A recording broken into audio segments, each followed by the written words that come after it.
Greetings. I am Dr. Graciela Caneiro Livingston, Provost at Nebraska Wesleyan University. I want to welcome you to this year's presentation of Spooky Evenings. We here at Nebraska Wesleyan are excited and proud of this event that brings together scholars, artists, authors, and filmmakers to discuss the topic of horror in its various manifestations across the arts and the humanities. Professor Juan Jose Castaño Marquez and Dr. Matthew Jarvis have been working tirelessly to bring you the best scholarship in the field of horror through this unparalleled digital humanities event. I would like to acknowledge the generous support from the Nebraska Arts Council, Humanities Nebraska, and the Nebraska Cultural Endowment that helps make quality programming like Spooky Evenings possible. Again, welcome and enjoy this presentation of Spooky Evenings.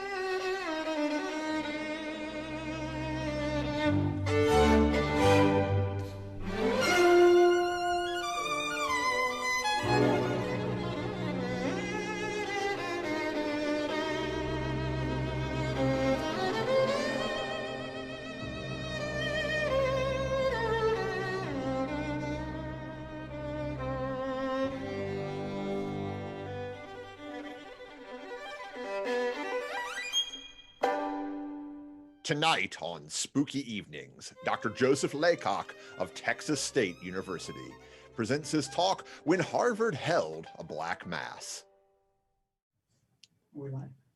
Welcome back, ladies and gentlemen. As you heard tonight, my guest is Dr. Joseph Laycock. Welcome, sir.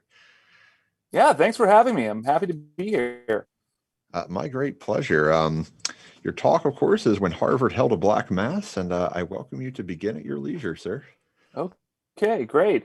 So just to clarify, everybody can see the banner here saying "Down with Satan" and the sacrilegious Black Mass. That's coming through on your end? Yes, it is. Okay, good. So this kind of sets the scene for this weird historical moment. The people holding this banner are from a pretty right-wing Catholic group called Tradition, Family, and Property. And this group actually began in Brazil as an anti-communist group in the 60s and then spread to South America and actually supported the takeover of Chile and a coup in 1973.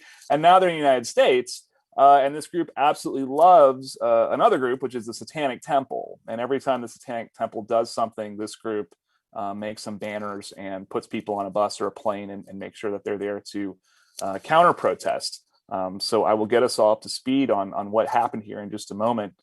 Part of religious studies is making the strange familiar and the familiar strange. And we have this account here of being dressed in a black robe and hood, etched in crimson symbols. We congregate on grounds once tread by Puritan witch hunters. I watched members of the power elite take the podium and share their visions to reshape the world. This is my memory of graduating from Harvard. Right? This is not a black mass, but you can see how there's some similarities here. Okay, so the group that did this event is the Satanic Temple. Most people know about the Satanic Temple. If they don't, I say it's those guys that want to put a statue up in front of the Capitol in Oklahoma, and then they immediately say, "Oh, those guys." Sometimes people think that I'm talking about the Church of Satan, which is actually a very different organization.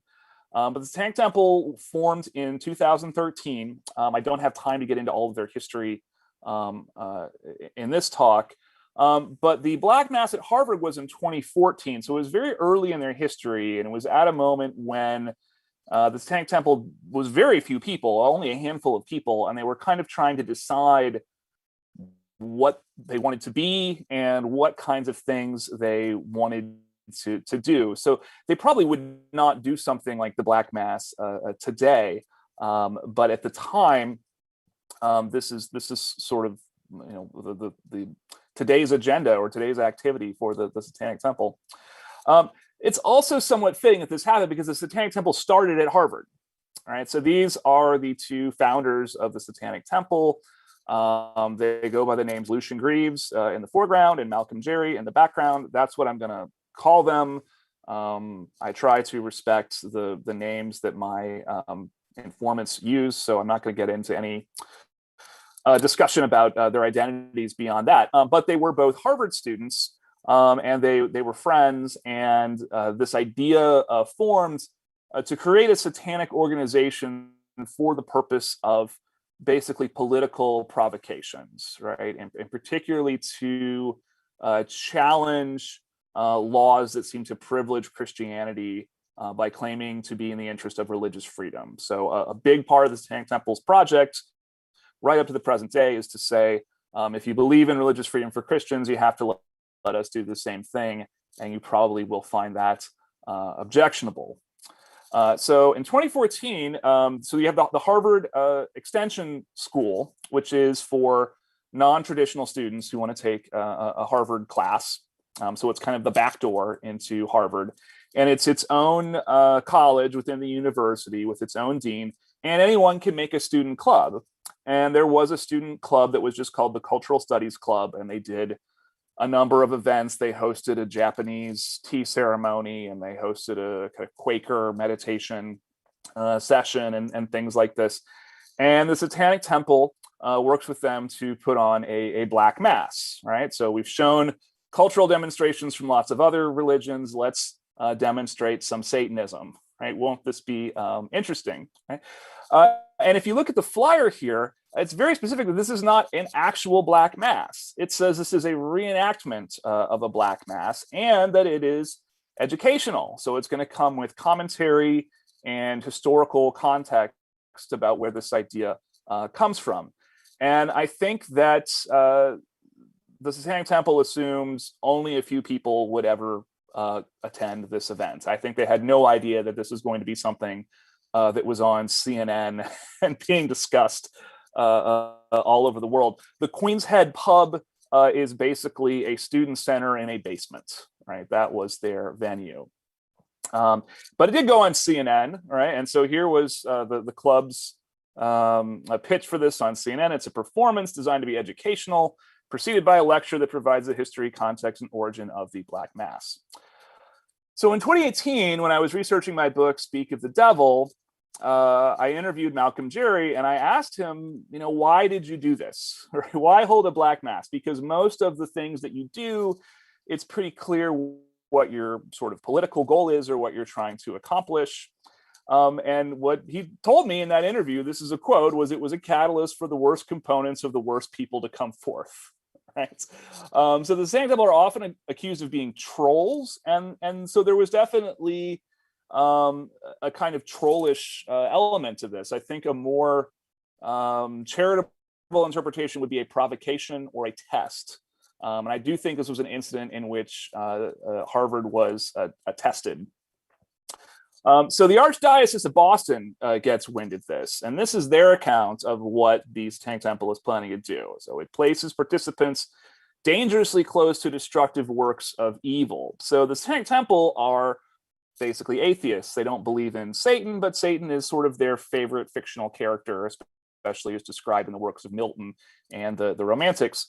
But for the Diocese of Boston, this is a supernatural ritual that's going to have supernatural consequences if it is actually performed. So this is a still from the film Hail Satan, which came out in, I believe, 2019. And this is one of the organizers who was actually in New York helping to organize the Satanic Black Mass. And basically, he said, I learned something about Boston when we did this that I didn't know before, right? Boston is the most Catholic city in America. And Catholics are especially triggered by the Black Mass, and there's historical reasons for that I'll talk about in just a moment. So they had not prepared for the kind of reaction or the scale of reaction that this announcement triggered. So there is President Drew Faust, who was president at the time, and there were a lot of jokes about, of course, this would happen during the Faust administration. So 700 people got tickets. I put bought tickets that they were free, but reserved tickets. Again, this is a basement. It will not hold 700 people. So already there's a little bit of a crisis here. The Archdiocese of Boston officially condemns this event, as do the Harvard chaplains, which was a little bit more surprising because that is an interfaith organization. 60,000 people sign a petition that this cannot happen, right? This event must be stopped. And so Harvard is now in a bind, right? On the one hand, this is a student club. The students have rights to do what they want to do. Harvard, has said we respect free speech and intellectual inquiry and so forth. On the other hand, it's a Black Mass honoring the devil, and people are really mad, right? So they kind of shimmy, right? And Drew Faust is herself Catholic. Okay, so here's some of her statements. So she says this decision is abhorrent. So she calls this abhorrent. Nevertheless, within the university's commitment to free expression, including expression that may deeply offend us, the decision to proceed is and will remain theirs. So basically, you guys are Harvard students. You can choose to allow these people to come and do a Black Mass, but I really, really hope that you choose otherwise. When I was researching my book, Speak of the Devil, I tried to kind of gather details about this event because I was not there. Although I did all of my graduate schooling in Boston, I was not in Boston in 2014. And so there was a realization by Harvard that they couldn't just sort of cater to anything that angry Catholics found objectionable. So this is another still that I borrowed from the documentary Hail Satan, which borrowed it from the local news. This is Jex Blackmore, which, if you know anything about the Satanic Temple, was a major figure in the Satanic Temple for the first couple of years, and then they parted ways. But she was part of the Black Mass. And one of the things under discussion was she's going to wear this sort of sexy punk rock nun outfit. And of course, people said, well, that's deeply offensive to Catholics, right? We can't do something that is deeply offensive to Catholics. And the dean of the extension school said, okay, but we have to let them do something. And frankly, on Halloween, there's going to be much more offensive costumes than this, right? So this was the kind of haggling that was going on between the Cultural Studies Club and the Extension School and Harvard, while the fervor about this just continued to get stoked in the media. So eventually, Harvard finds an escape plan, right? They try to come up with a way where we don't have to censor people and take away their free speech, and we don't have to allow a Black Mass to occur. So they make a deal with the Satanists, right? A Faustian pact, if you will, right? And they say, all right, so if you guys will hold your event off campus where Harvard isn't connected to it, we will pay to rent out a nightclub for you. And this is the nightclub. It's the Middle East. If you know Boston, you've probably walked past it. So we'll pay for that. It's a much bigger venue. It's much nicer than the basement you guys have reserved. And it's off campus. So you Satanists, you could get naked, right? You could drink heavily. It'll be great, right? Do this. And so they accept this offer from Harvard. They say, okay, we're gonna have our Black Mass at the Middle East, right? And so the word gets out that Black Mass is still happening, even though it's not happening at Harvard, and things continue to escalate.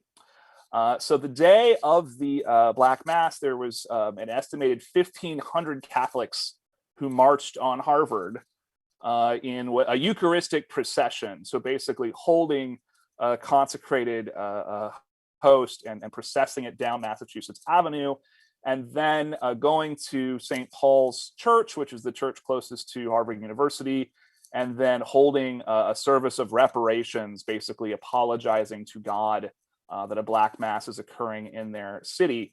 And Lucian Greaves, one of the founders of the Satanic Temple, described seeing this and just kind of not being able to believe his eyes, right? That he just had no idea that this would go so far.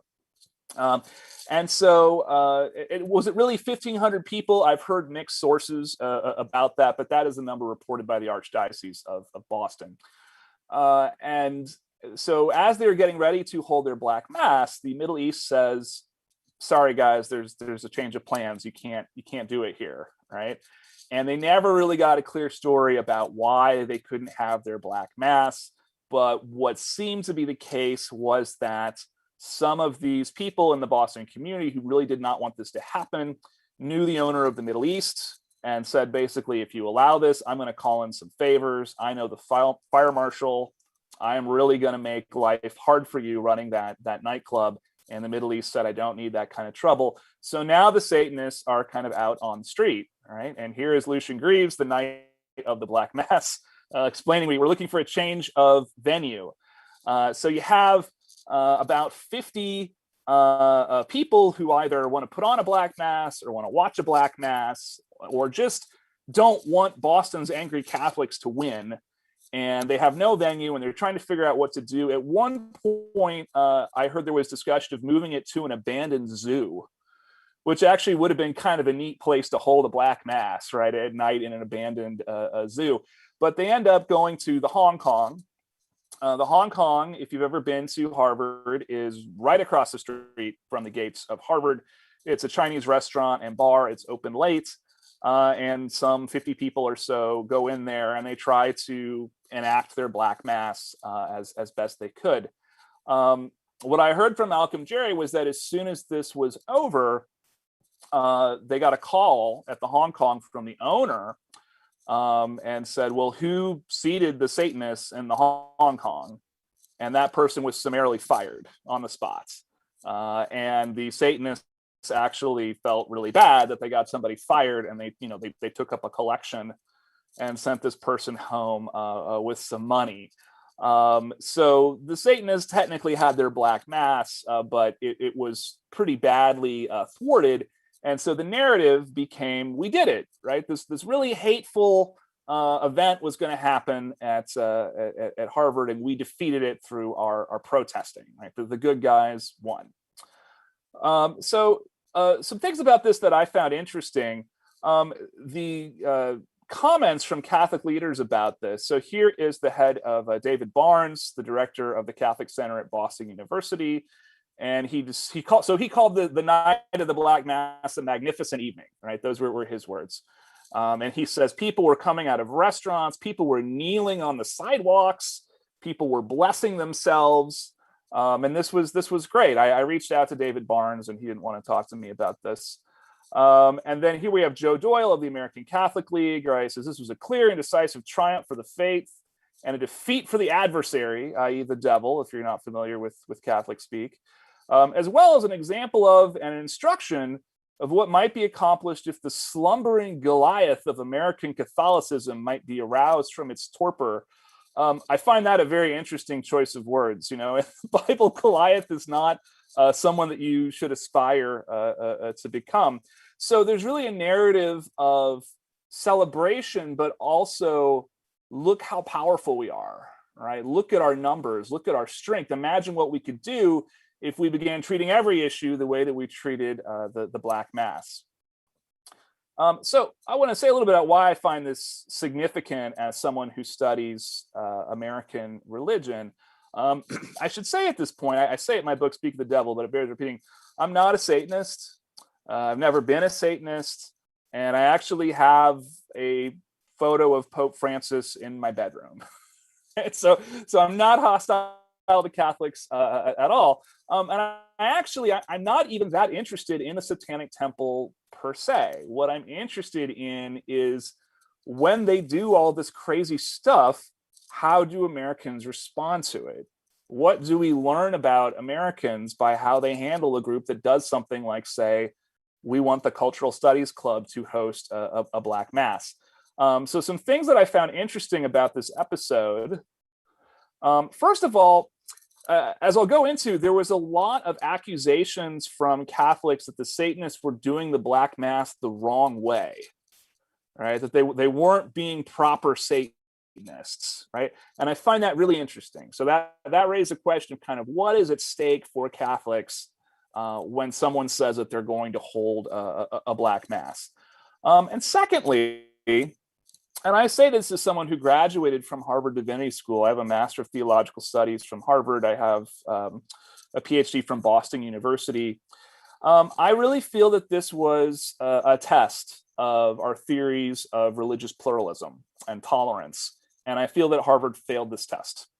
And I think that they failed not because they're bad people, but because they did not have a theory of religious pluralism. They didn't have a theory of what it looks like to actually tolerate religious difference. And one thing that I thought, even while I was a student at Harvard, was everyone was very kind of proud that they were tolerant, right? Everyone said, I really respect it. But what that really meant was, I don't think, Muslims and Buddhists are going to hell, right?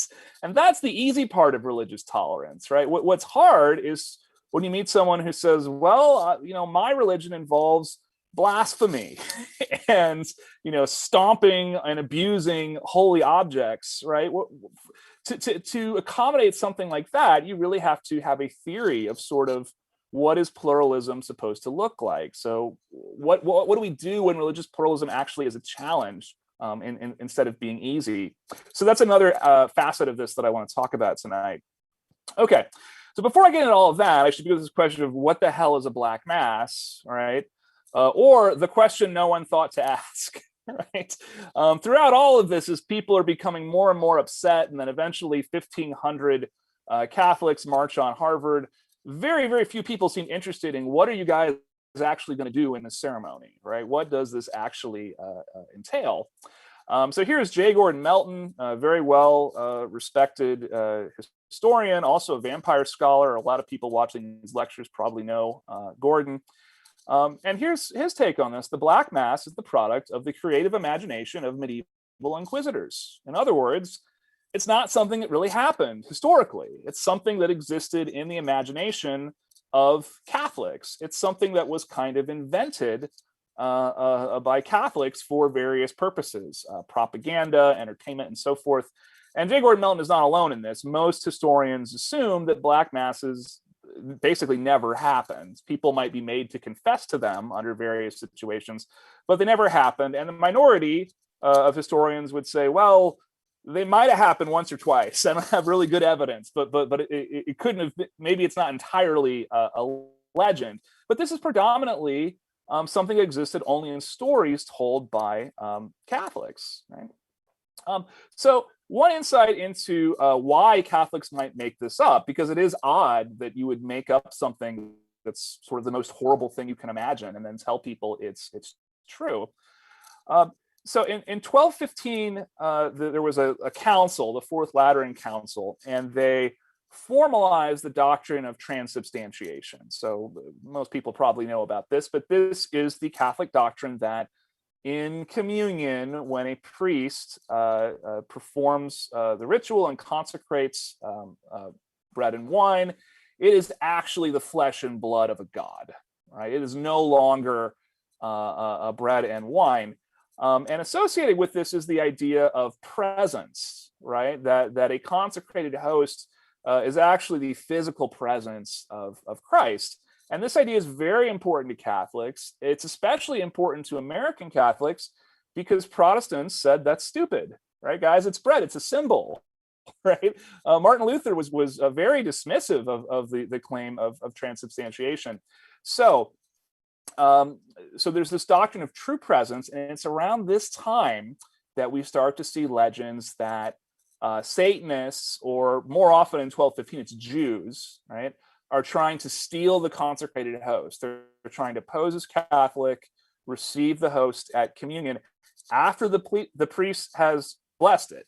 The priest hasn't blessed it, it's still a cracker, right? So you have to wait until the moment of communion, steal it, and then they try to abuse it in these horrible rituals, right? And so some people have pointed out this appears to be a kind of campaign to support the idea of transubstantiation, right? And this is basically the logic of children's breakfast cereals, right? the cereal must be good or people wouldn't keep trying to steal it, right? Sometimes it's the kids are stealing it from the cartoon character, the cartoon's character stealing it from the kids. But the idea is the host must have true supernatural power, because if it didn't, why else would Satanists want it, right? That's the only reason they could want it. So Mary Douglas, the anthropologist, talks a lot about purity and defilements.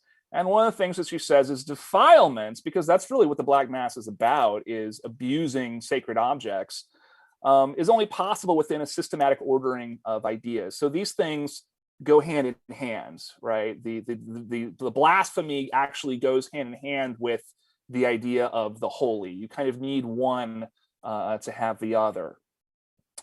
So the most detailed account of a Black Mass that we actually have comes from a novel, the novel La Bosse by J.K. Huysmans in 1891.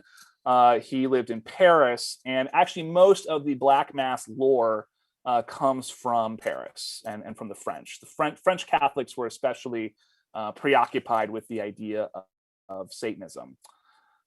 Okay, so J.K. Huysmans assumed that Black Masses were real, right? Because people had always said that they're real and they're going on somewhere in basements or things like this. And so he began sort of exploring the occult community in Paris in the late 1800s, which was actually a pretty interesting community, trying to find Satanists, right? And so he writes, "I am plunged in work in search of a demonical and sodomizing priest who says Black Masses. I need him for my book." I had to penetrate the world of the occultists for all that. Such a bunch of simpletons and swindlers, right? And so if you're interested in who J.K. Huysmans actually talked to, I recommend this book, Satanism, A Social History by Massimo Introvigne. He did meet some truly bizarre people, and some of whom were doing pretty obscene rituals involving communion wafers and blood and excrement and things like that. But those people weren't Satanists. They were really weird Catholics saying, you know, the Satanists are hexing me. I can feel their hex magic, so I'm gonna use this this concoction I've made out of, you know, bodily fluids and sacred objects to hex them back. And Huysmans eventually decided, this guy is nuts, right? But the character in his novel is a writer who's out there looking to meet Satanists, looking to find a Black Mass. And so, as happened with H.P. Lovecraft, pretty quickly a lot of people said, I don't think La Bosse is fiction.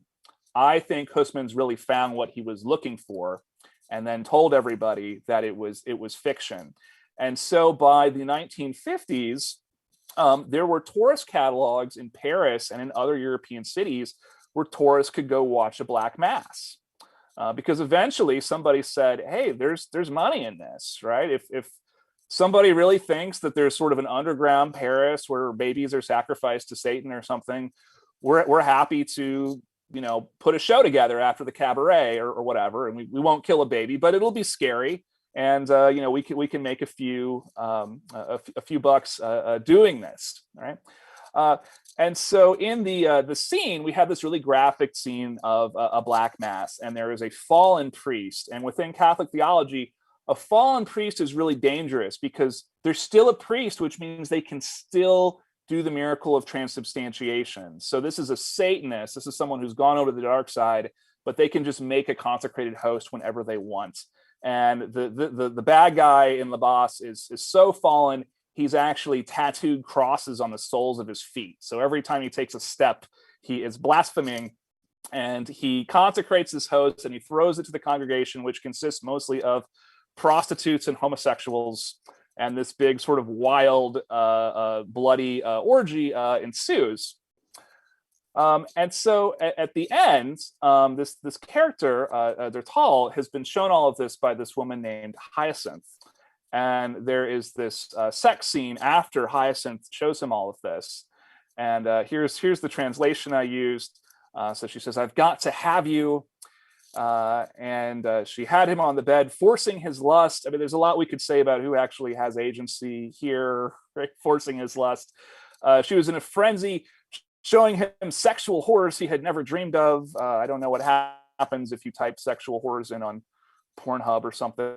I probably don't want to know. But when it was over, he had his last shock, for he saw on the bed what seemed to be a fragment of a host. He was not absolutely convinced of transubstantiation, was not at all sure that the Savior was really present in that dirty bit of bread, but the sacrilege in which he had unwittingly been involved, doing sexual horrors on top of Jesus, basically, depressed him immeasurably. And if it's true, he said to himself, Hyacinth and that wretched priest certainly are a kind of evidence for the real presence. So once again, the Black Mass is the proof that the Catholics are right and that transubstantiation is real. So David Frankfurter, who actually is at Boston University and did go down to Harvard the day of the Black Mass just to kind of see the chaos, right? So he was actually there. I wasn't. So he wrote a book called Evil Incarnate. And in that book, he is trying to figure out why people throughout history keep telling stories that, somewhere out there, there's this conspiracy of people doing terrible, terrible things, the worst things you can imagine. And these are usually killing babies and incest. And so the same things that Satanists were accused of doing in early modern Europe are things that the Christians themselves were accused of doing by the Romans, right? So this is a sort of motif or a trope that keeps occurring throughout history. And Frankfurter's thesis is that this idea of evil, this sort of constructed notion of the evil conspiracy and the evil ritual, that this serves an important social function. So he says the capacity to imagine inversions. So in other words, Catholics adore the host, Satanists revile it. Lies at the very roots of social thought, marking off cultural territory on every plane. And ultimately, a realm of pure evil versus the realm of civilization and morality. And a little bit further on, he says, the moral rightness of the uninverted world is preserved as the center of all things. So when we're talking about the Black Mass, the Catholics must be right, because how could they have such horrible enemies otherwise, right? That somehow the idea of a backwards mass where all the values are inverted, including things like we take care of babies and they murder them, somehow is a kind of evidence that suggests that this particular view of the world is correct, right? And this term he uses, the roots of social thought, I really want to talk about that for a second, because for Catholics, this sort of material is often it bypasses the rational part of their brain.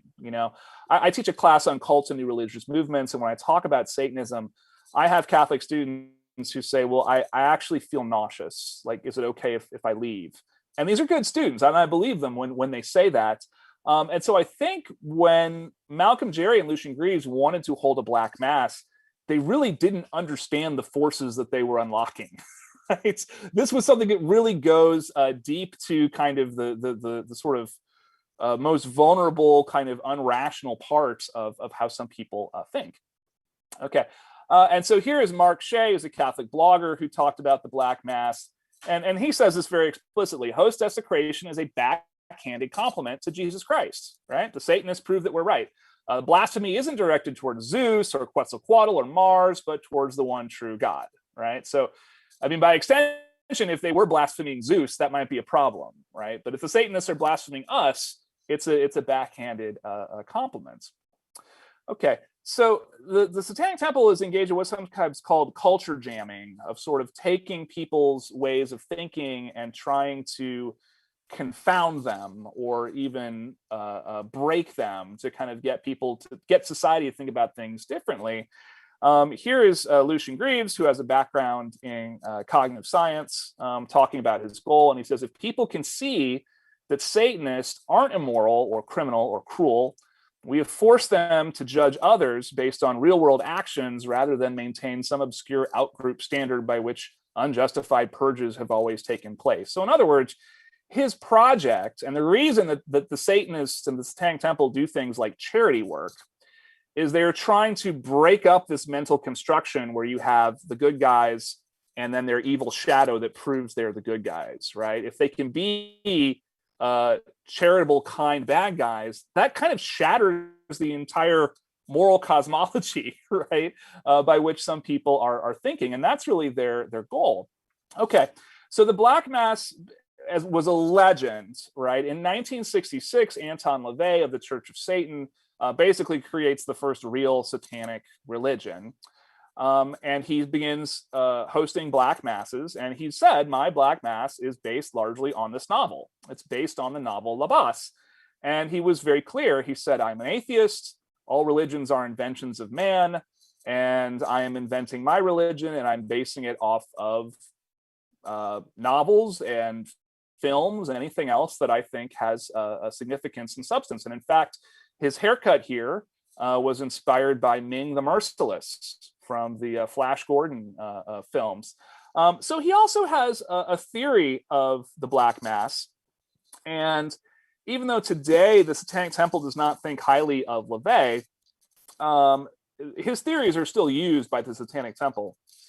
So he says, any ceremony considered Black Mass must shock and outrage, as this seems to be the measure of its success. So it must be shocking. LaVey, of course, lived in San Francisco in 1966. So his problem was blasphemy doesn't shock anybody. And he actually talked about a Black Mass in the 60s. We should, burn a picture of Timothy Leary and, blaspheme and acid tablets, right? Because nobody here cares about Jesus. His second point is more important. He says the purpose is to reduce or negate stigma acquired through past indoctrination. In other words, for LaVey, the reason Satanists do a Black Mass is a form of psychotherapy. It is a way of asserting their autonomy and undoing socialization that they may have had in Christian households.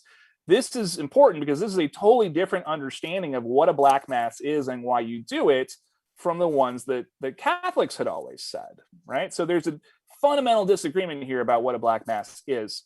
And Lucian Greaves writes an essay called What is a Black Mass, basically building on that point. So he says the Black Mass, when it's performed, is a repurposing of the mythology.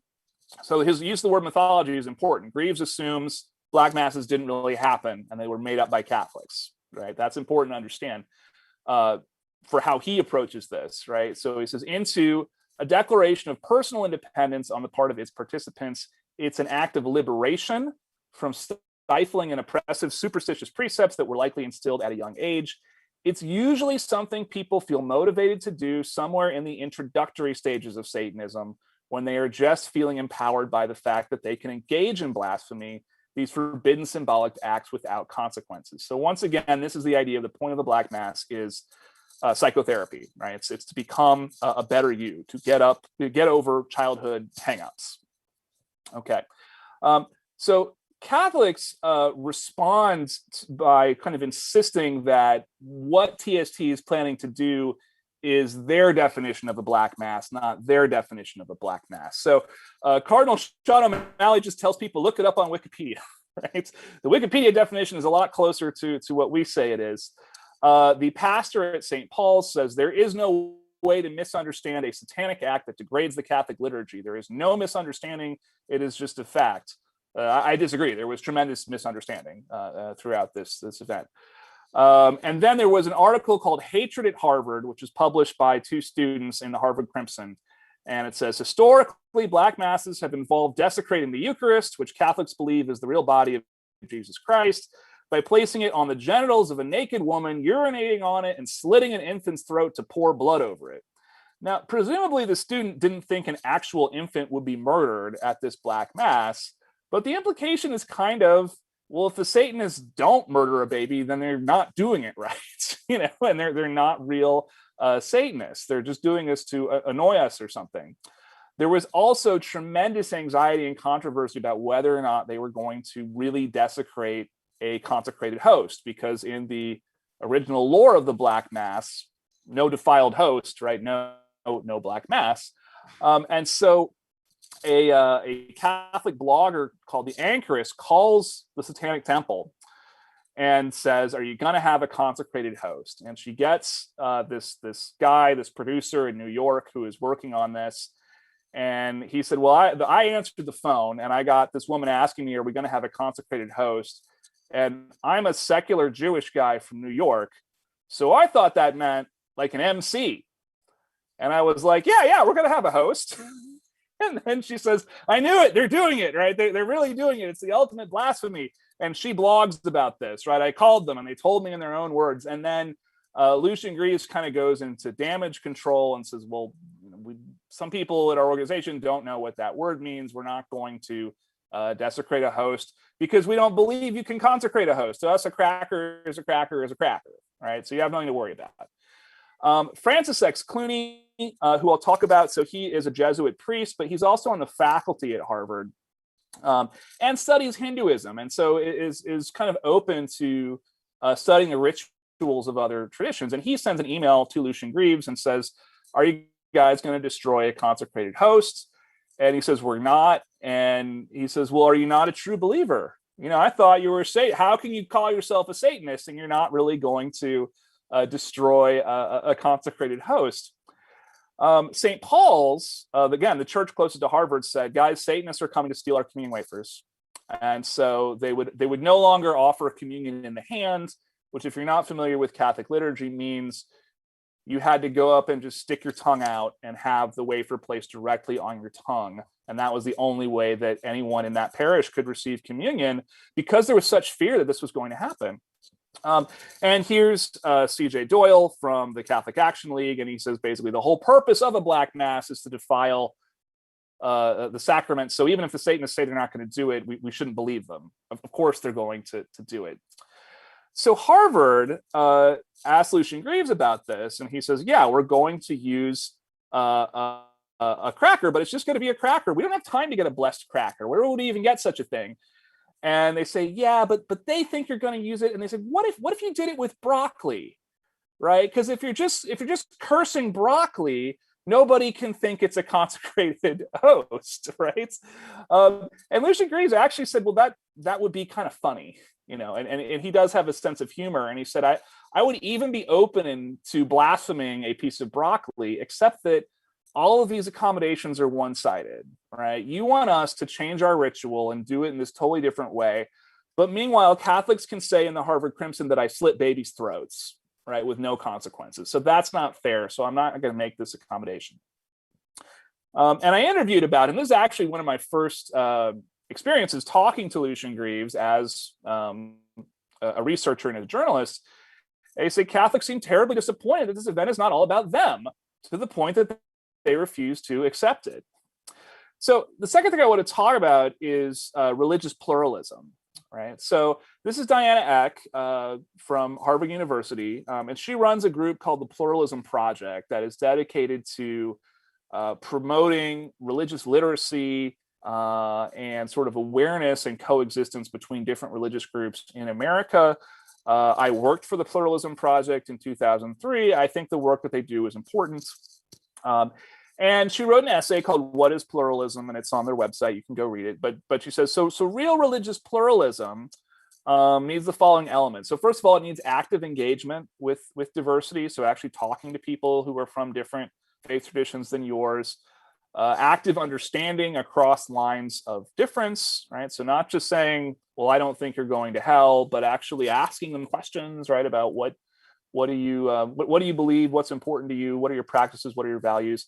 It's not moral relativism. This is a claim often made by conservatives that pluralism just means, renouncing your own faith and going along with this sort of generic, meaningless kind of meta faith. She doesn't say that, right? She says you're obviously going to still have your own convictions and your own values.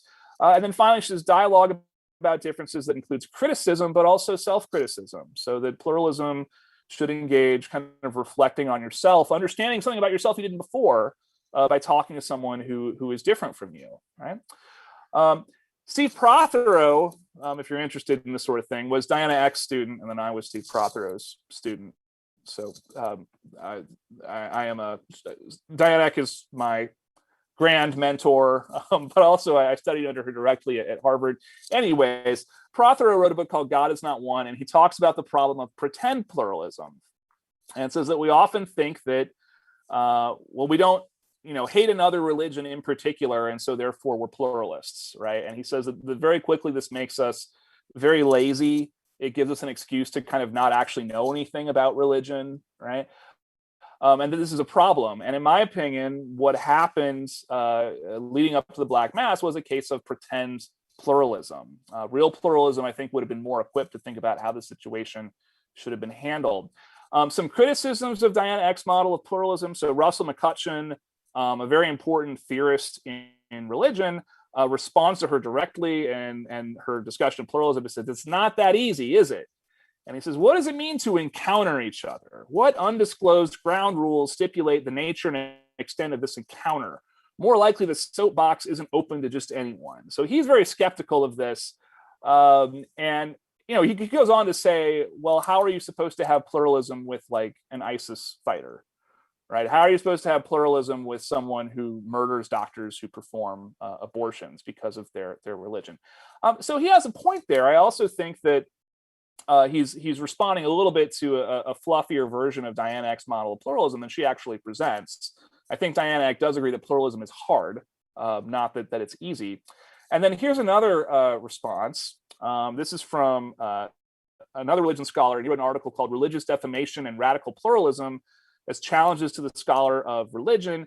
And he says, I searched all over the Pluralism Project's website and could find absolutely nothing on Satanism, but a few newspaper reports about suspicious activity. So his point basically was the Pluralism Project talks a good game about all religions coming together and we're all sort of happy and appreciating each other's differences. Where are the Satanists, right? Satanists don't get a seat at the table. And he says, is this really just a club for liberal Protestants and other religions that kind of seem like liberal Protestants? And if you're too far out of that, you kind of don't get to be part of the pluralism game. So it would have been great if we could respond to him and say, no, Satanists came and we were really shocked and horrified, but we talked about our differences and we had radical pluralism. But we didn't do that. That's not what happened at Harvard in 2014. So the question really became for Harvard, right? Can a Black Mass be tolerated, right? This was how the question was framed. And so Catholic voices who are writing in places like the Boston Globe say absolutely not, right? So here's one priest says it's not educational. Anyone who believes it is displays a lack of understanding of the deeper message of this practice. Another priest writes to Drew Faust and says, we all know that if an independent student organization were trying to host an event in which there would be a reenacting of the burning of a copy of the Quran, it likewise would never be permitted. I don't actually know what a reenactment of a Quran burning would be. Would you have like a fake fire or something? I don't know. But his point, which I hear a lot from conservatives, is you guys say you're open to everybody, but you're not really, right? Christians don't get you're treated the same way as the Muslims and so on. So one kind of interesting piece of this is Michael Muhammad Knight, who was at Harvard Divinity School and is a Muslim, wrote an article called Muslims Should Support Satanists. And I think he makes some really important and interesting points. So he says, as a Muslim, I have to support the Satanists. And he responds to an article by Francis X. Clooney, who had some real concerns about the Black Mass. And he responds and he says, there was a general failure to ask these people, the Satanists, what their outrageous offensive beliefs and behaviors actually mean to them. And this is the sort of stuff that Diana Eck was talking about, right? The discussion across the lines of difference is reducing a satanic mass to a parody of the Catholic Mass. Francis X. Clooney assumes that the Satanists involved must have no personal conviction that might endow the act with meaning, and discusses the act without any engagement of the human beings for whom it matters. In his editorial, they remain faceless, nameless, and voiceless, right? And he goes on, he says, what bothers me the most about the official quashing of the Satanic Temple's Mass by Harvard is that it is being hailed as a victory for religious tolerance. It's not. Instead, it's a case of a small group getting bullied into submission because it offended a big religion. In other words, the most powerful, biggest church in Boston. Another kind of really interesting theoretical take on this is this book, Hate Spin. So the response from the Harvard Extension, the Cultural Studies Club, was they said, look, any offense taken was largely based on willed ignorance or religious bigotry against Satanists. If these people had actually come to our events with an open mind, they would have seen that this was not an act of hatred against Catholics. So Sherry George, in his book Hate Spin, says that this is a move that people sometimes do, which he calls hate spins, because if conventional hate speech is strategic offense giving by those who are intolerant of diversity, this other type of aggression compromises indignant offense taking. The former overtly victimizes a target community. The latter, hate spin, is about playing the provoked victim with malicious intent. And his big example of this is the so-called Ground Zero Mosque controversy, if anybody remembers that. But where basically Manhattan, which is home to thousands of Muslims, wanted to build a place for Muslims to worship. And people said, how can you do this to America? How can you do this to the families of 9/11? This is an act of aggression, right? So I think there's a similar dynamic going on here. Even though Malcolm Jerry said, I think this is going to bring out the worst in some people, this was very much kind of framed as an attack when it didn't necessarily have to be. It didn't have to be seen that way. The other point that he makes in the book Hate Spin, which I think is relevant here, is he says, there is often a myth of spontaneous rage, right? So in the discussion of the Ground Zero Mosque, people get saying, well, Americans are just not going to stand for this. There's going to be rage in the streets. They're going to have this rage. And he says, that's not how it works, actually. There's never spontaneous rage. Someone has to teach you to rage, right? Someone has to sell you on this idea that you are being attacked and that you need to be really angry about it and that you need to act in certain ways. This is a statement from the Archdiocese of Boston, which I really think is interesting. So they inform people about the Black Mass. When engaging others on this topic, make sure first they understand what a Black Mass is and isn't. It's not a religious rite on its own, and just a ceremony developed by the practitioners of a different faith. It is by design and intent a mockery of the Mass, every Catholic prayer turned into its inverse, culminating in the desecration of the consecrated host, the body, blood, soul, and divinity of our Lord in the Eucharist, in acts that are too foul and disgusting to write here. You may find that people who are defending the carrying out of this act do not understand what it actually is. So it's coaching people how to feel about this and actually saying, don't talk to the people who are actually doing it, right? They may even not know what they're doing, right? Only listen to us. And what we're telling you to do is to be very upset about it. Aurora Griffin was a Harvard student who was involved in getting a petition to stop the Black Mass, and she was flown out to be on Fox News. And then afterwards, she wrote this article called How We Stopped a Black Mass at Harvard, and this went viral. And I even found Catholic news outlets as far away as Pakistan reprinting this article. And an excerpt from it, she says, if religious freedom means allowing people to practice and preach whatever evil things they will, it's no ideal to be defended. And this is the point that I see over and over again when the Satanic Temple does these kinds of provocations, is how quickly people just say, all right, well, then I hate religious freedom. Right? Religious freedom is bad, right? If it means that I have to put up with this. And then she goes on in a paragraph that I find pretty twisted. So she says, religious freedom is about people's ability to pursue the good as they rationally perceive it. And what constitutes the good can and should be a matter of public discussion. Okay, I'm on board so far, right? The Satanists fell outside of this because they were pursuing evil as evil. And even were they so misguided as to think their satanic worship good, as Catholics, we should be unafraid to articulate why they are wrong, to call evil as we see it, and try to stop it. So I've read this several times, and what I take it to mean is we should discuss our differences and we should pursue the good together, unless for subjective and uninformed reasons I decide you're evil. At that point, you not only no longer have a seat at the table, but we have to stop you, right? And I do want to soften this by saying this was an undergraduate.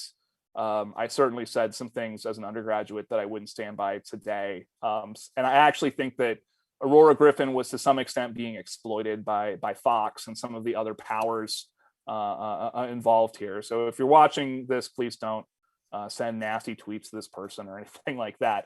But I am interested in these kinds of discourse because I think this says a lot about how we respond to the Satanic Temple.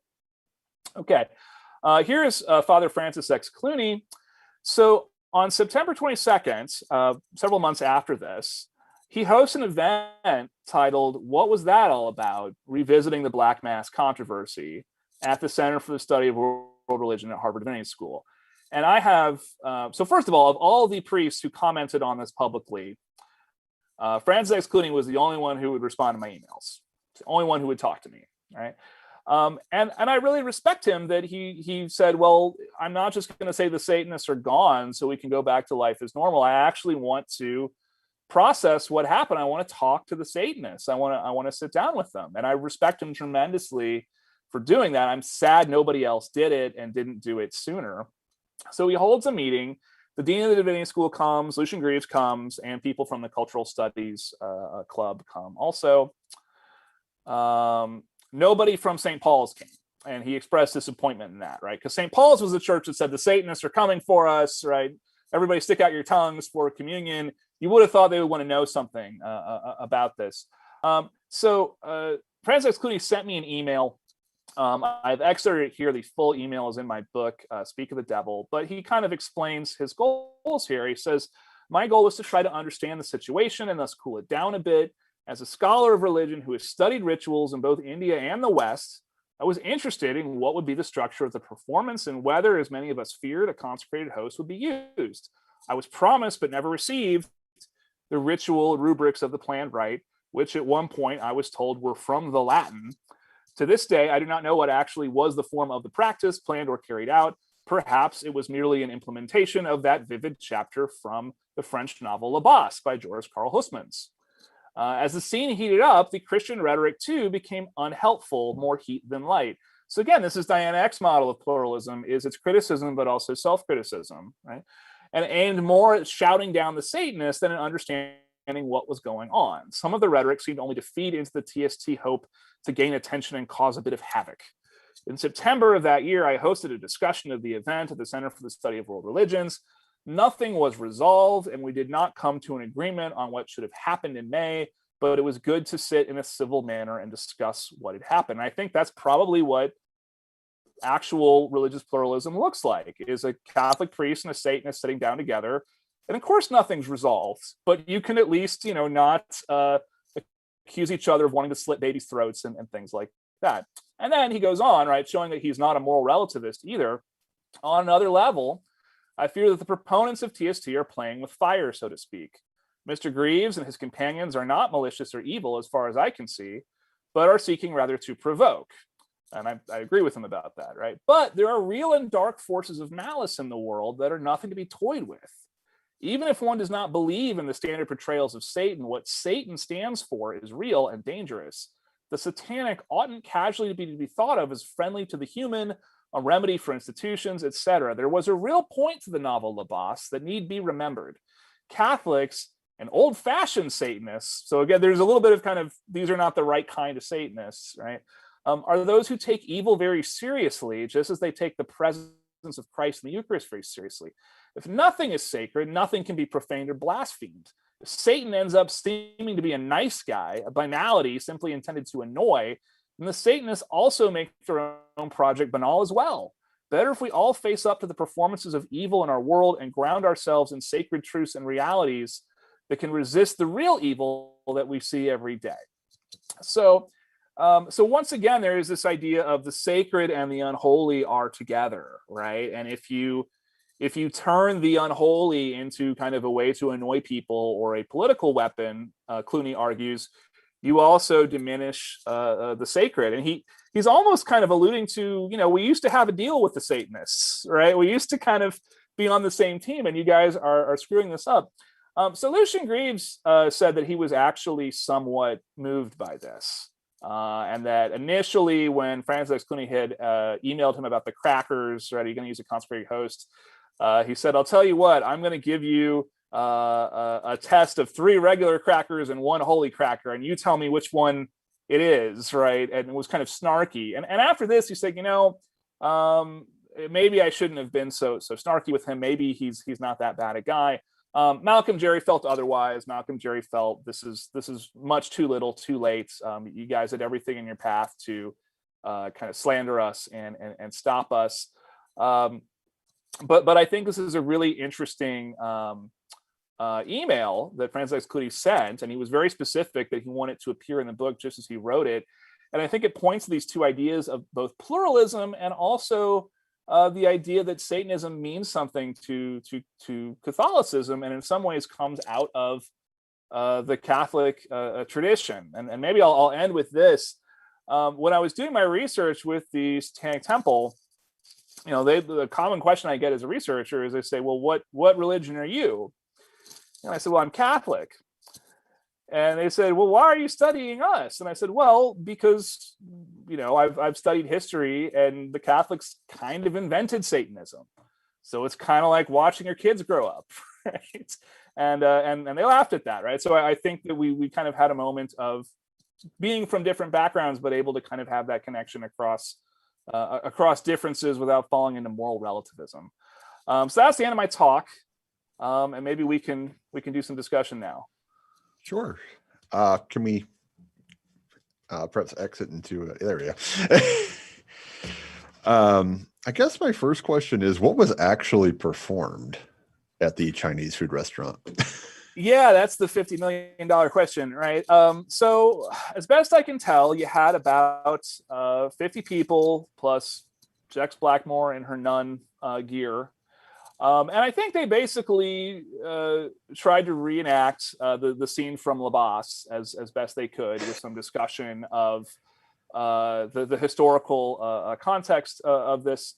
There was another professor there who kind of talked about the importance of free speech, right? So there was some speeches about that. But as far as I know, it was never videotaped or anything like that. So we really don't know. I can share that in 2017, the Satanic Temple did a black mass that the public was not invited to, and that the media was not told about. And that black mass was pretty shocking. They sent me a transcript of it. So in the La Bosse story, there was a naked woman serving as an altar, and the Satanic Temple said, well, that is sexist, so we will have a naked man and a clothed woman. And there is an unconsecrated host that they are actually peeing on, right? And at one point, stick in the guy's butt. And I heard afterwards that the guy said, I didn't know that you guys were going to do that when I agreed to be your naked altar. And they said, well, look, it's right here in the script. But you should have read the script before you agreed to do this. And Lucius was not present at this, but one thing he said was, I do believe that it has to be shocking. A true religious black mass, not a reenactment, which is what they were going to do at Harvard, needs to actually shock people, or it has no value to the community. And our community are Satanists. They're pretty hard people to shock. So we have to kind of go big or go home. I tell this story because it shows that the Satanic Temple are not just trolls, that they actually are in a way Satanists, right? Otherwise, why would they do this stuff when no one's watching, right? That doesn't help a troll's agenda.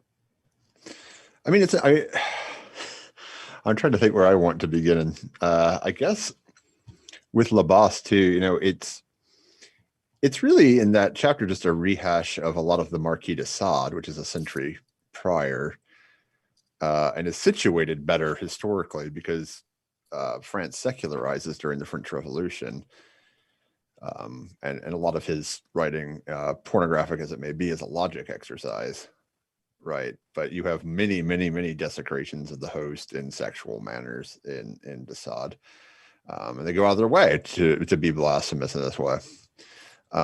So it's not new, particularly to the French, by the end of the 19th century.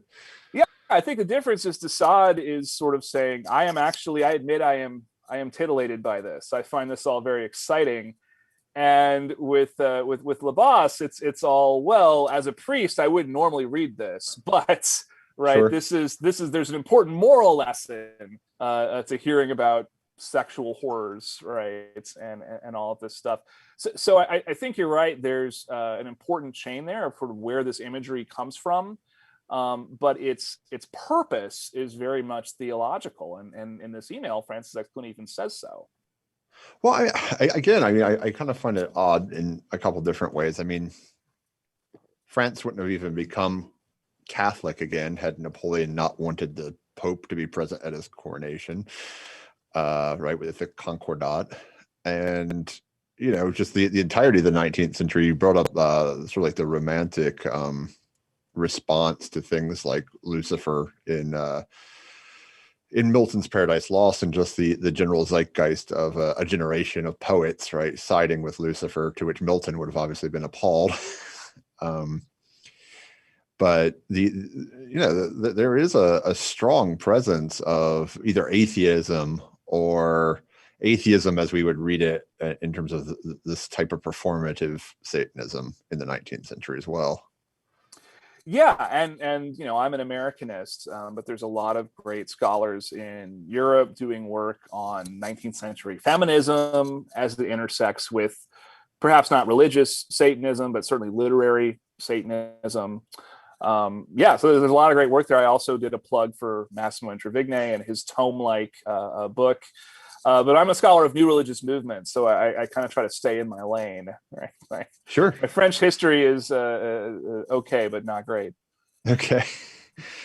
The other thing it seemed to be, and so I'll move it to the present, or the 2014 rather, to the present, I guess. There seems to be a difference between having a Black Mass or having a performance of a Black Mass and publicizing a Black Mass. I'm going to go out on a limb here and say that it's not in the student handbook at Harvard that you're not allowed to have a Black Mass.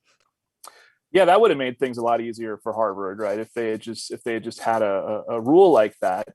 So in some ways this was not totally unprecedented. As I mentioned, there were public Black Masses sort of as a tourist attraction in the mid 20th century. But it is odd that this is something that was always supposed to be happening, in ruined monasteries and dungeons and things like this. And here it's just being done in the student center, right? And I think this kind of speaks to Francis X. Clooney's point about, evil shouldn't become banal in this way, right? Supernatural evil still needs to be sort of a force of awe. And if you do it in the student center, you're kind of screwing up the whole moral universe, right?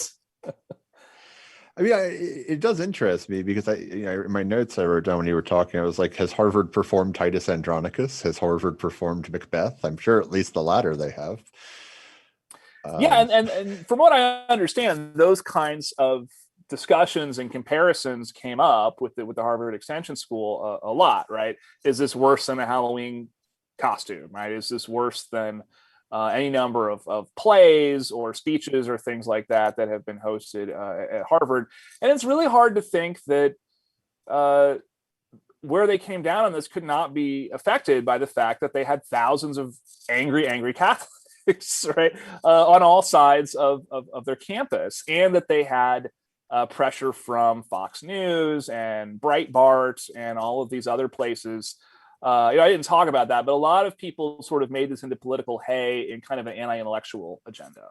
Right? A lot of people say, well, this is why we should stop giving all federal grant money to Harvard. Right. So there was a lot. I think that Harvard could smell there's a lot of blood in the water, and we need to just get out of this any way that we can. Well, there's an irony to that too, right? The fact that Harvard is a private school actually allowed them better footing to stop the performance than if they had been a public school. Yeah, and I think you're right. And I think that, they did want to say, well, we talk a good game about freedom of speech and valuing, free inquiry and stuff like that. And we won't be able to do that if we just say no Satanism, right? No reenactments of a Black Mass.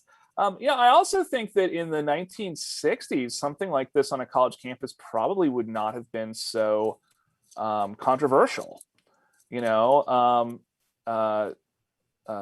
LaVey, I believe, Anton LaVey's daughter, spoke at the Catholic college not far from where I sit here in Austin, Texas, and it barely made the papers. So I think that the reason this got so big also is a reflection of kind of our cultural moment in 2014, of being very divided, being very kind of polarized in our media, and it was just too good a story for everyone not to get involved in. Oh, I mean, we're definitely, I guess, outrage porn junkies at this point. Yeah, as a society, not right. either side owning that. Right. And Lucian Greaves and Malcolm Jerry were very surprised, right? And these are people who kind of are in the business of setting up big, shocking national events. And I don't think they thought that's what was going to happen. I think they really thought this will be this kind of funny thing, and some people will be annoyed, and that'll kind of be the end of it. I certainly think they did not expect 1,500 Catholics marching, or for this to become a national news item the way that it did. It's interesting to me to just, I'm hung up on the word performativity over and over in different iterations in relationship to this, right? Because obviously the march is performative. The thing itself was meant to be a performance, not a literalism. Then the performativity of how the different actors in this, and either, I'll use a pun here, good or bad faith, were playing their roles in relationship to it. And there's almost this profound sense of irony, and I think about this in sort of like almost an anthropological way, that they turned it into a ritual, right? This grand performance of marching the Eucharist down the street and things. You're validating this, and you're empowering the event itself. Whereas obviously if you had just ignored it, you probably would have had 3 guys in a basement and a kiddie pool or what. I don't know what they were planning. Yeah, there may well have been a kiddie pool involved. Yeah. But exactly, right. If they had just kind of left it alone, right, it's a clear case of don't feed the trolls. But I think that a lot of these Catholics love the Satanic Temple. They love when the Satanic Temple comes and does something like this, because they get to respond, right? And we found discourse where they said it was just a magnificent evening, right? Not this was so scary there was almost a black mass, but this was a magnificent evening where we're a sleeping Goliath. And I also had a Google News alert for the word satanic while I was doing this research, and the groups that love to report on the Satanic Temple are very interesting too. So LifeSite News, which is a pro-life site, loves to talk about them because they say this is what I've been saying for years. Anyone who's pro-choice worships the devil, right? And now we have the evidence of it. The Russian Times, right, which is a propaganda outlet, loves the Satanic Temple because it's polarizing and divisive. And it serves their agenda of polarizing America. So yeah, you kind of wonder of who is playing who here, right? I began with the group, the Tradition, Family, and Property, and they love the Satanic Temple so much that they literally buy plane tickets and make sure there's dozens of people there every time they show up. And I don't think that they want to stop the Satanic Temple. I think that they want to get attention for themselves, and they want to perform, as you said, this certain narrative of we're fighting a devil incarnate. I mean, they elevated these 2 guys along the way, right? They took these 2 students and sent them into the stratosphere of import. That's right, and I don't think that they regret doing that at all. I think they said, yeah, we want to build them into superhuman antagonists, so then that we can be the kind of warriors to fight them. Right. So there's a real interest in trying to turn this into something of supernatural and cosmic import, instead of just really just a debate about what are the rules of student clubs, right? Which is what it boils down to. I mean, I don't know. I keep thinking of Geraldo Rivera and Al Capone's vault is the conclusion here. It's so like sordid, and I mean, because also Chinese restaurant automatically makes me think of Glengarry Glen Ross, and it just goes off the cliff from there. Well, and this is also important that Greaves and Jerry are Gen Xers, and so they grew up in the shadow of the Satanic Panic and the Geraldo special, right? And so they're also kind of products of this media panic, basically, and that's kind of informed not only sort of what they think Satanism could look like, kind of the aesthetics of Satanism, but also their anger, right, at things like people making claims about satanic ritual abuse of children and things like this. Certainly for Lucian Greaves, that's a big project of his that he tries to combat. Yeah, so Geraldo kind of created all of this in a way. Do you think that, I mean, if it were done today, like tomorrow, let's say, uh, would the intensity around it actually be greater? That's a really interesting question. Yeah, I don't know. I mean, to some extent, I think by 2021, we've accepted that there are self-proclaimed Satanists out there, that they are not violent criminals, that they are, libtards or something like that, right? The rhetoric that I see has changed a lot from, oh my gosh, this is real, there's real Satanists, to, oh, these guys are so stupid, I bet no one loved them growing up, and this kind of thing. So it might have been harder to sell this idea of this is a cosmic battle between good and evil unfolding at Harvard University, but I would still expect it to be extremely polarizing. That anyone who is a culture warrior would have an opinion about it, would blog about it, would try to generate more discourse and controversy about it. And when I was doing research on Anton LaVey in the 60s, it really appeared to be, oh, you're a Satanist? That's kind of neat. And then they talk to him for 5 minutes and they move on, right? Because we weren't obsessed with this idea of fighting the devil in the 60s the way that we were by the start of the 80s. Do you find then that, particularly being situated in the Northeast of the United States, right? Do you think that there's a specific type of Catholicism also to that region that, again, needed or desired to amplify this? Yeah, that's an interesting question too. In Boston, right, the stereotype, if you watch movies like Boondock Saints, right, is everyone is Irish Catholic or Italian Catholic, and they're sort of dueling. It's a lot more diverse than that. So this is a part of the country that's a melting pot, and it's a melting pot for Catholicism. So you have Polish Catholics, and there's actually some really great research being done right now on the experience of Haitian Catholics who come from Haiti and start going to a mostly white church and are regarded with deep suspicion because the thought is, well, we come here to pray, but you guys come here to do voodoo. It's kind of a replication of the Jews and the Satanists are infiltrating us, right, to steal the communion wafers. So I'm not sure that there's a specific kind of ethnic dimension to this fear, but I do think that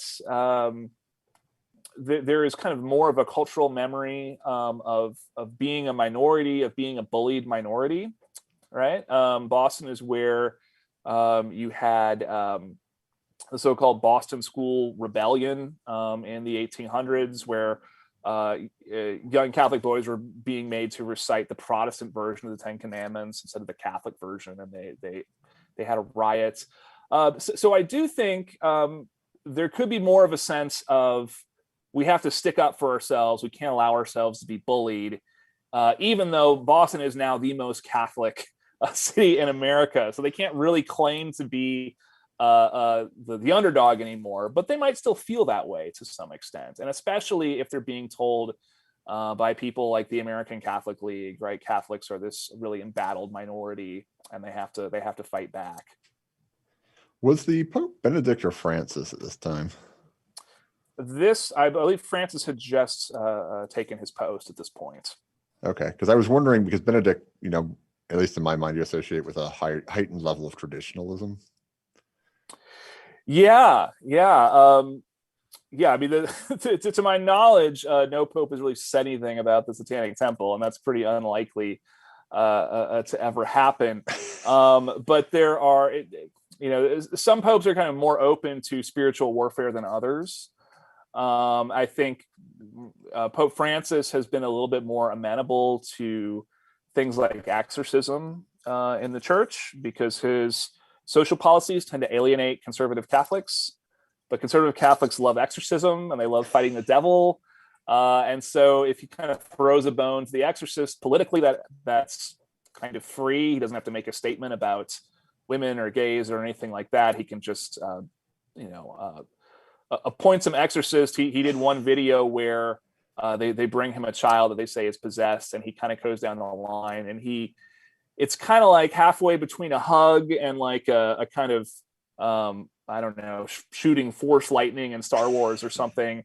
And everyone says the Pope exorcised him. The Pope knows about the devil, right? He's on our side. And I watched this over and over again with my class, like it was a football play, and we kind of agreed it was a deliberately ambiguous gesture, right? That sort of more progressive Catholics who find this all embarrassing could say, well, that was clearly just a blessing, and then other people could say that this Pope gets it, right? He's casting the devil out.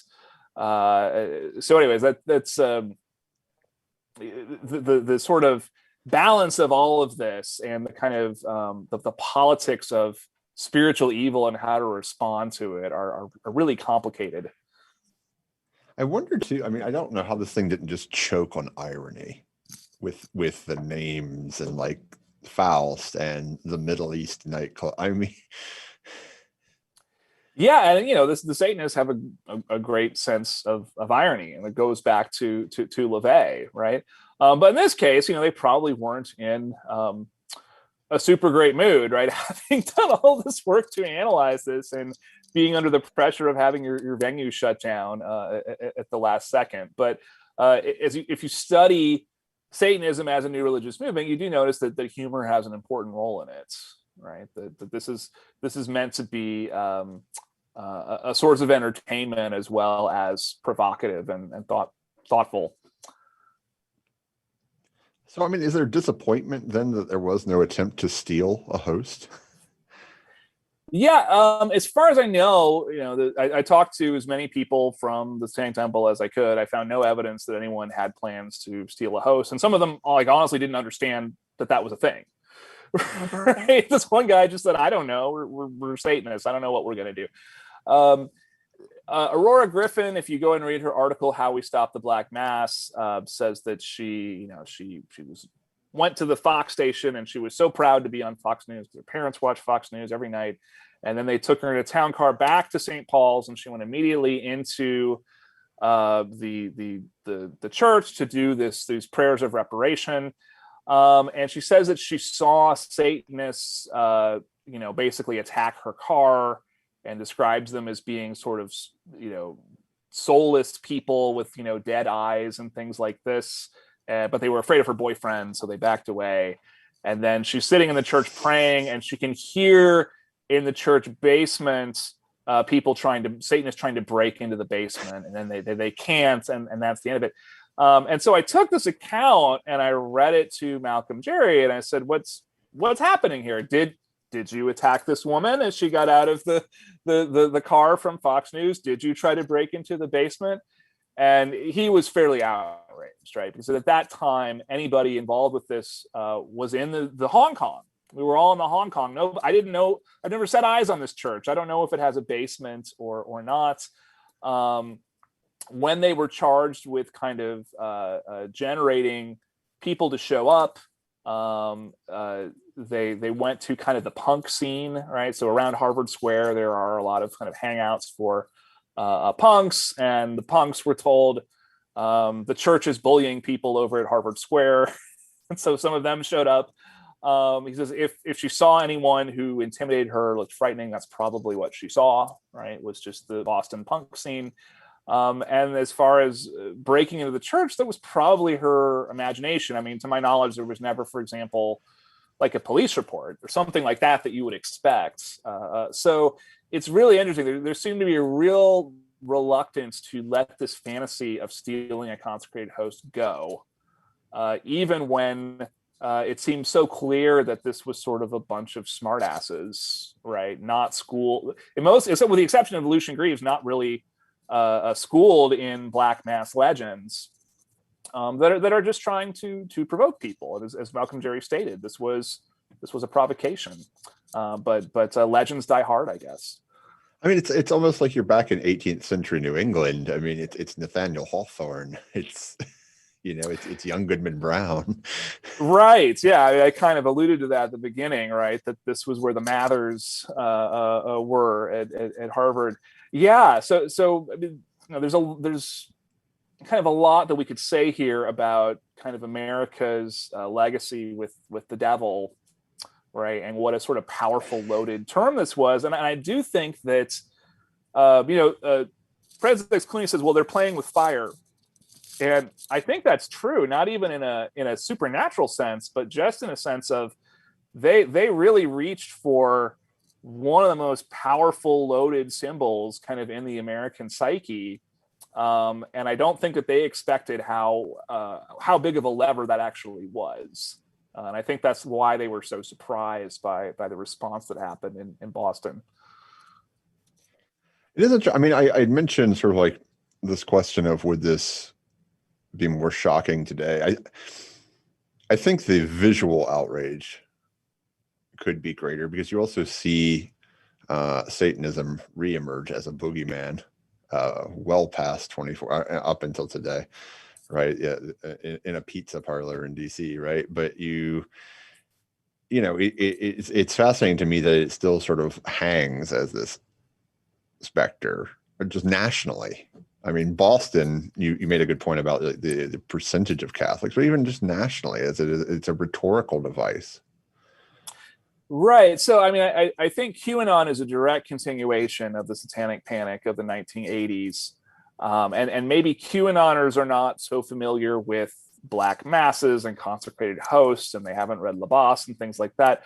But, and this is David Frankfurter's point, the basic elements are still the same. There's really evil people doing evil stuff for the sake of evil, and they're killing babies. It's the same thing too. It's babies. It's on a circular piece of bread because it's a pizza, right? Right.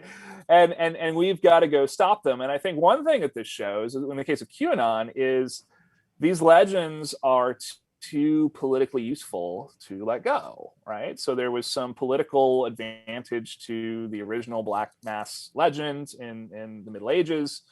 In the 1980s, there was a political dimension to this. People like David Bromley have said, why accuse daycare workers of being Satanists unless there's some animosity towards daycare workers, which is probably because we had switched to a 2-income salary being a normal. So now we're required to use daycare centers. And in the past, we had not been.